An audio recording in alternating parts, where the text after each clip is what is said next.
मैं doctor Rajendra Pal, associate professor, department of teacher education, Khandelwal college, Bareilly.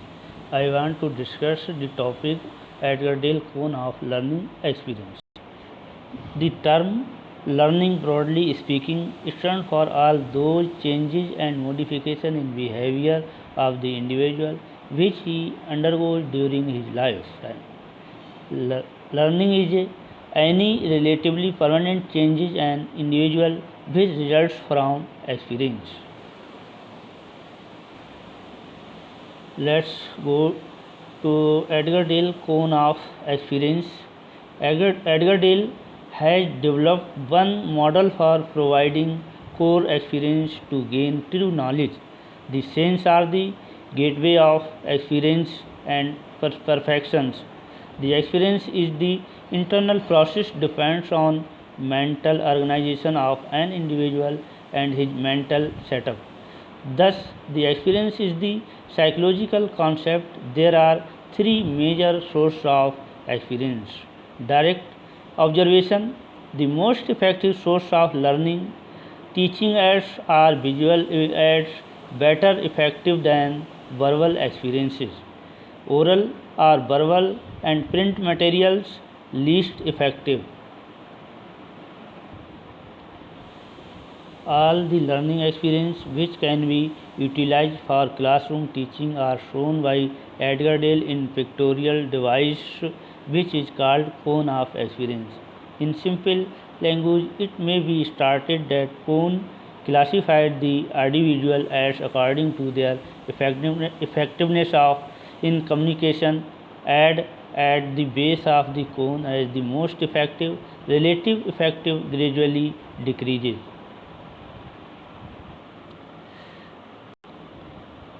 Direct purposeful experience, it is only as an experience that any theory has vital and verifiable significance. This direct experience is gained through ad mentioned at the base of the cone. Contrived experience. Contrived experience is like a working model which is an editing of reality and differs from the original either in size or in complexity. The real object may be too small or too big, may be confused or concealed. In such a situation is preferred for better and easier understanding. Dramatic participation. In dramatics, certain real events are presented through the play, the pageant, pantomime, and tableau and puppets.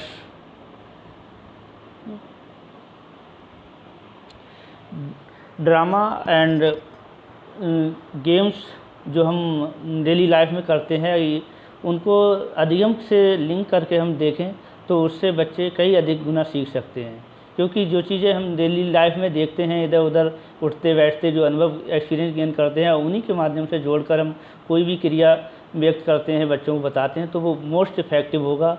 Like है जैसे कोई हम play करते हैं तो उसमें हम विभिन्न रोल मॉडल्स करते हैं, रोल मॉडल के द्वारा भी हम बहुत अच्छा सीख सकते हैं। तो ये ड्रामेटिक पार्टिसिपेशन के द्वारा हम अच्छा बच्चों को बता सकते हैं। Edgar Dale cone of experience, verbal charts, display boards, static models, section model, working model, drama, epidiascope, slides projection black and white, colour slides, film strip, colour slides, overhead projector, motion picture, silent motion picture with sound and colours, loop colour film, CCTV demonstrations, experiments, individual doing experiments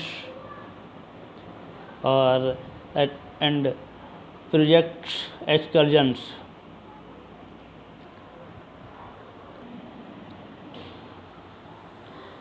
इस Edgar Dale cone of experience को हम संपूर्ण क्रिया को divide करें इसमें तो 3 प्रमुख भागों में डिवाइड किया जा सकता है। सबसे पहला भाग होता है इसमें कि हम वर्बल मौखिक रूप से जो बच्चों को बताते हैं, क्लासरूम में अपना प्रेजेंटेशन देते हैं, तो वर्बल प्रेजेंटेशन में बच्चों में उतना प्रभावशाली सिद्ध नहीं होता है, क्योंकि मौखिक शब्द, कहे हुए शब्द एक क्षण के बाद बच्चों के दिमाग से, हमारे दिमाग से इरेज हो जाते हैं। इसलिए हम उसका कम से कम उपयोग करना चाहिए यदि हमें अपनी टीचिंग प्रभावशाली या बच्चों में वांछित व्यवहार शीघ्र लाने हों तब।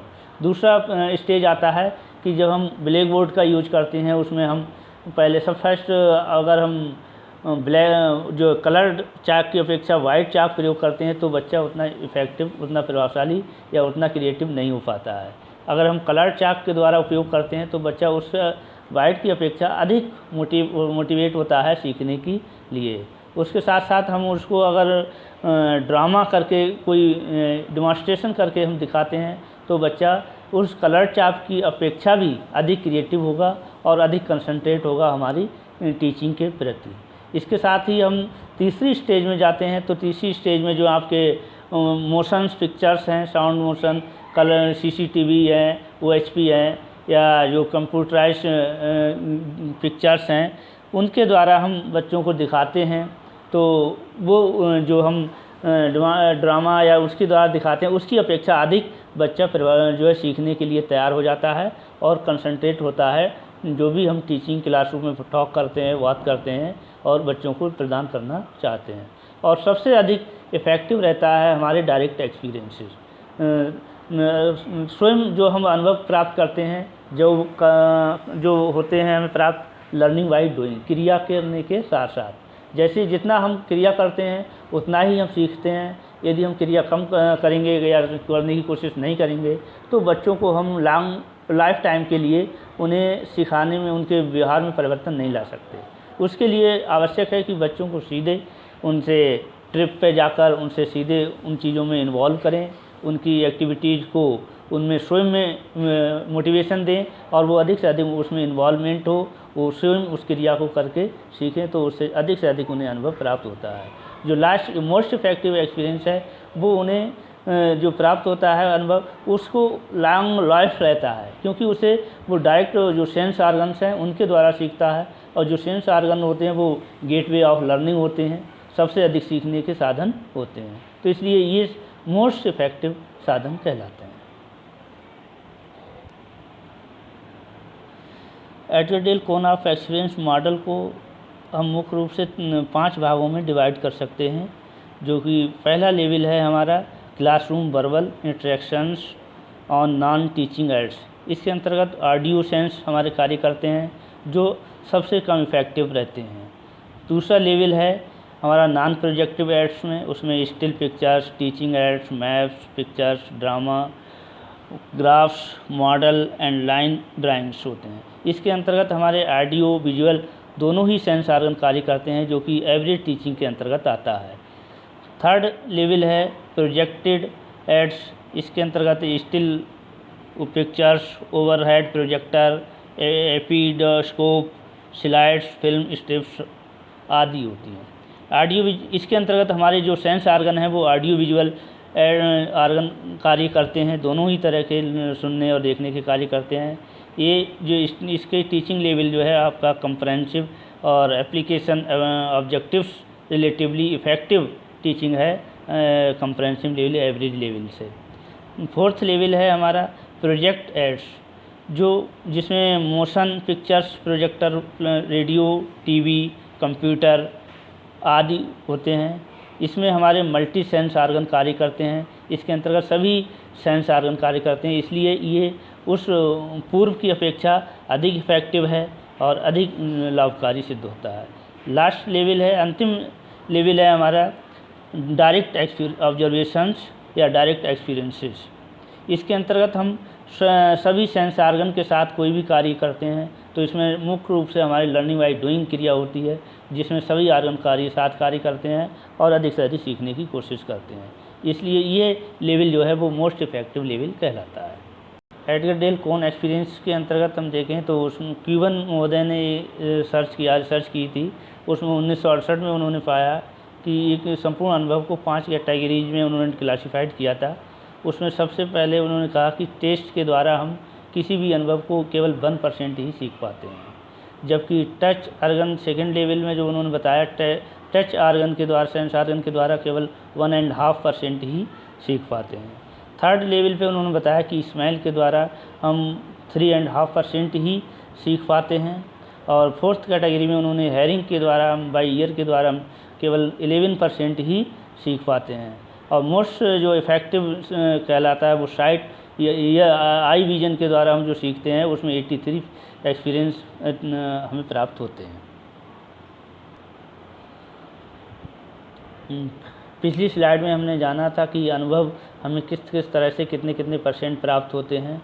इस स्लाइड में क्यूबन ने जो रिसर्च में दिखाया उसमें ये बताने का प्रयास किया कि हम किन किन माध्यम से ज्ञान प्राप्त करते हैं और वो कितना हमें याद रहता है।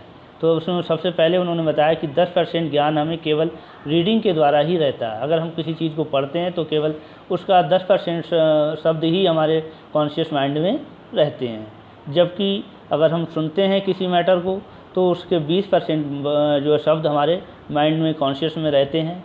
और जब हम कोई देखते हैं आँखों के द्वारा हम किसी की डायरेक्ट अनुभव प्राप्त करते हैं तो हमें 30% जो है अनुभव हमारे माइंड में रहते हैं सीखे हुए ज्ञान के।